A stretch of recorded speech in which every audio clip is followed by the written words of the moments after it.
All right, guys, welcome back. This will be another discussion prep. Okay, so kind of a short deal today. We're talking about beginning a job. So starting a new job or starting your first job or your 17th job or whatever. Some things to keep in mind as those are beginning. And we're going to obviously discuss this more in class. So don't worry if we don't answer all your questions now. This is where we gather up the questions and then get some answers in course. So you're going to start out with some kind of orientation, no matter what kind of job you start at. It's just the orientation will look different no matter where you start out. And in this case, typically you're going to feel some kind of nervousness. If it's new, you'll probably want to show how good you are to somebody. And at the same time, you don't really want to be in the spotlight completely because that can add a lot of pressure to the whole system. Hopefully you're interested in learning the role, unless this job is just a sort of stopgap for you. Hopefully you have some skills and goals you want to develop there. And you can expect to have a lot of information dumped on you, which can be good or bad, depending on the kind of person you are. And this last one is sort of key. Like, I want to stop feeling new as soon as possible, right? I remember when I started a job at Home Depot one summer when I was in college, and they give you this nice little button that says, I'm new. And you're supposed to only wear that one for like a week or two, so customers don't ask you anything. But I wore it all summer long because I was like, please don't ask me anything. I don't know anything.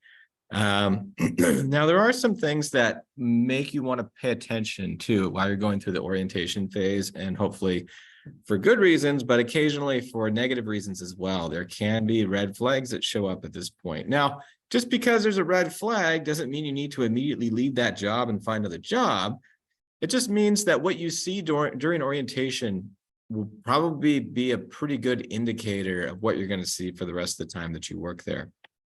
If you get in and no place has been set up for you, there's no workspace, there's no tools or materials or equipment that you can use to work with, that's kind of a bad sign, right? Like, it's not the be all end all. They might just be, under a time crunch when you happen to be showing up or something like that. But it's a good sign when a company is actually prepared to have you when they hire you.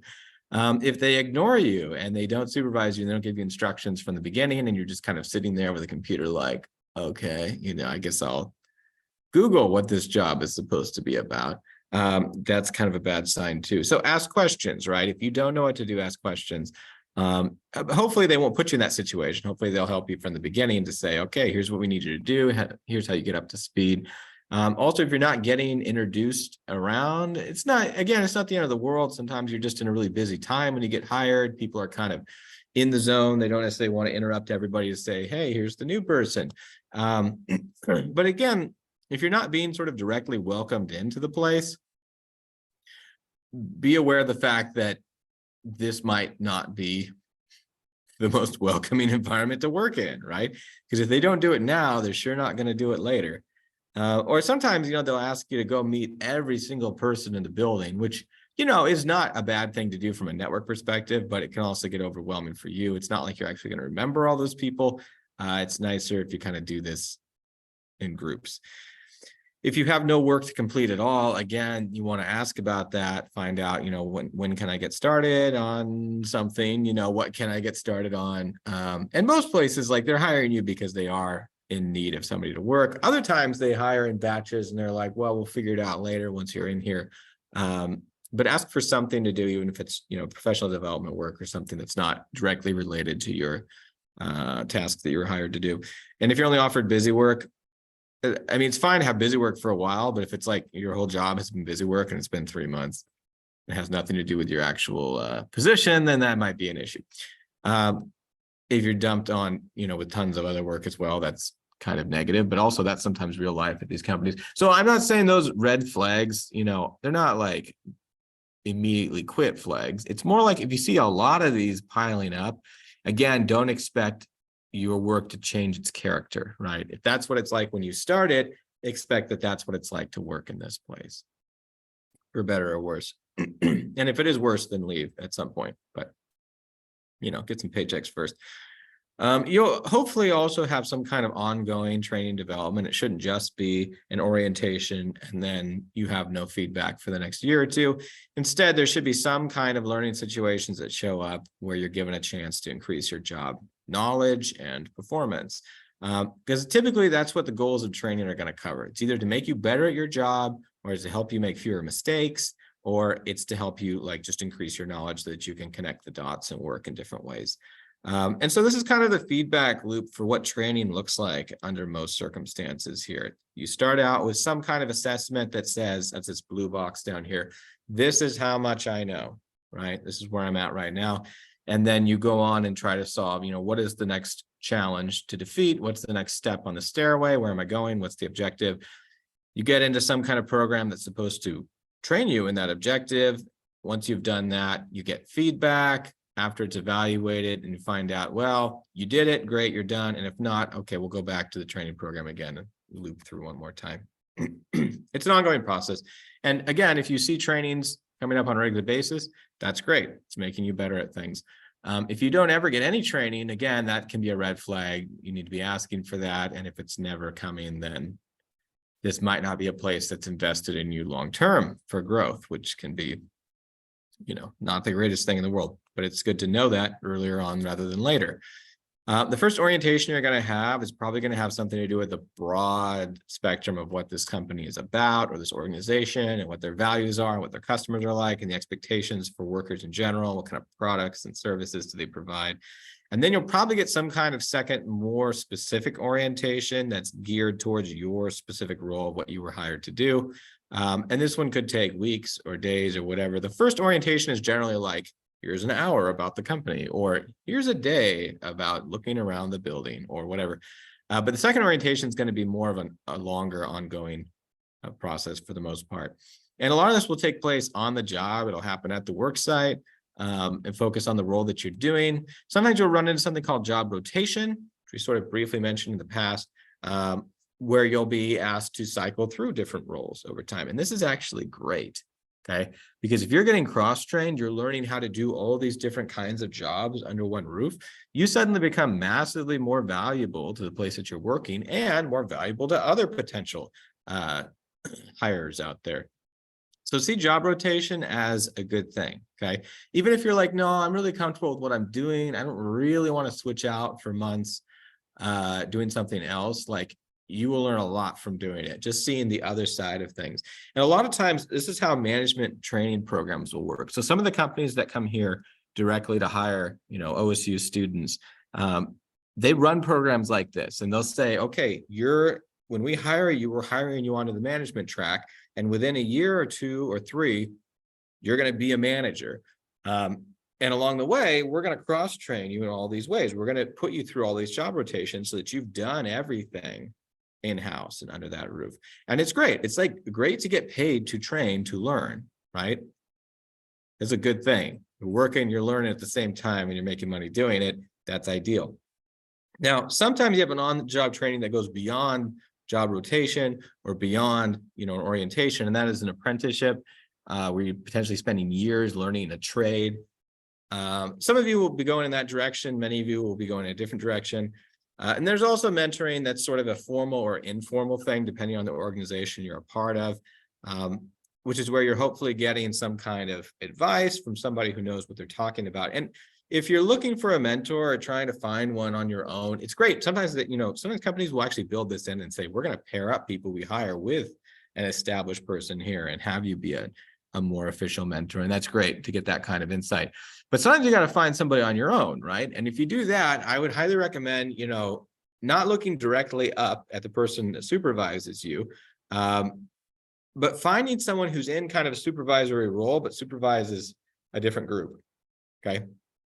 Because again, when you're talking with your direct manager or supervisor, you have sort of conflicts, as far as what you want to say, what you don't want to say.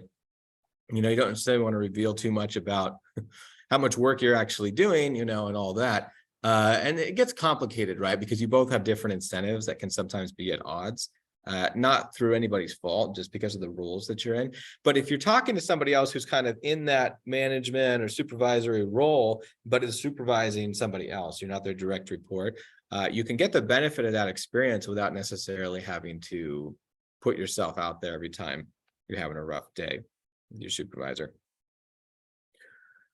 There's also off-the-job training. Sometimes it happens away from the workplace. It doesn't necessarily have to be directly on the job all the time. Sometimes it'll be in a classroom, watch videos, look at technology being demonstrated, all that kind of stuff. Again, I think of that Home Depot summer I had a couple of days of off-the-job sort of orientation and training before they actually let me go to the store. And in those, we practiced making signs for like prices. That was exciting. And we learned that Home Depot has an open door policy. So no need to make a union. We'll come back to that in a couple of weeks. There could be programming that's directly related to your job, and we'll tell you how to do it. A lot of this is self-directed online training programs at this point. You might have simulations you go through potentially, because I'd rather have you drive the forklift simulated before you crash it into the wall in real life. That's also possible. And then thinking about the team that you're going to be joining. What makes up a good team? Effective teams have these characteristics. They depend on each other, so they actually need each other. Otherwise, why would you be a team? They trust each other. Again, otherwise, why would you be a team, right? If I can't count on you to do what you say you're going to do, we shouldn't be working together. Team members work better together than alone. Yeah, that's hit or miss, right? Honestly, I work better alone, but I can work well with my team as well. Team members become boosters. That's huge, right? It's like we believe in each other. We know each other is doing a great job. We support each other to the outside world. We enjoy being part of the team, right? That's great. And leadership rotates. This is an interesting one, right? If somebody's always on lead all the time for everything and always making the decisions and calling the shots, everybody else builds up some resentment for being sort of second tier and not being consulted and not being in charge. So you really need people to take on different hats at different times and have their own little worlds that they're in charge of. Otherwise, your team is going to lose some of that cohesiveness. I don't know why this popped up. Let's close the window. Anyway, group cohesiveness is how attractive it is to stay in the team for the members of the team. So if you've got high cohesiveness, people want to stay on the team. Think about like sports. Think about like college football and the conferences that college football exists in. You see that sometimes conferences are like, yeah, we're all buddy. We want to stay together. But as soon as somebody's like, I'd rather be in that conference over there, the whole thing falls apart and explodes. There's no cohesiveness as soon as one or two people are saying, I'm out, right? So what makes a team cohesive? Well, being bigger does not actually help you out. Being a smaller team builds cohesiveness. Because again, it's because you know the people on the team, you can rely on them, you trust them. If you're a huge team, it's like, I don't even know these people. Why would I want to be on a team with them? It's similarity actually matters here too. And this is hard when you're chasing diversity in the workplace and say, well, we want to benefit from everybody's different ideas and experiences here. But teams have a hard time incorporating different viewpoints, right? The more people are like you, the easier it is for you to get along with them. So the challenge here is to have a team that is diverse and also cohesive. Success motivates teams. The more successful your team, the more likely people want to stay together and be on it. People don't like to be on losing teams. Again, back to the college football thing. Exclusiveness matters too. Again, college football conferences. Being on the team and being on a special team makes people want to stay on that team. Makes them happy. It's like, whoa, not everybody's on this team, right? It's like a rite of passage. And then there's competition. If there's competition among other teams, if you're outperforming them, you're more likely to want to stay on your team. Now, teams can get too cohesive. They can get too close, too tight. And in that case, you become too invested in keeping the team together rather than actually solving the problems you're supposed to solve or doing the work that you're supposed to do. And the result of that is groupthink, right? It's when people are making decisions just under the pressure of the group, trying to keep the group together. Meanwhile, maybe they've lost the entire reason for having a group in the first place. If you become too conformative, you can also become dysfunctional, right? 4 reasons why teams fail from Greenberg and Barron. If they're unwilling to cooperate, if members don't have a common goal, it will fail. If they don't have support of people above them that can sort of help them solve bigger problems than the team has on its own, they'll fail. If authority is not delegated and spread out, they will potentially fail. And if teams do not cooperate with each other, again, they're not going to make it through. So you got to have all those things. All right, let's talk about it more in class with your discussion questions. Talk to you later. Bye-bye.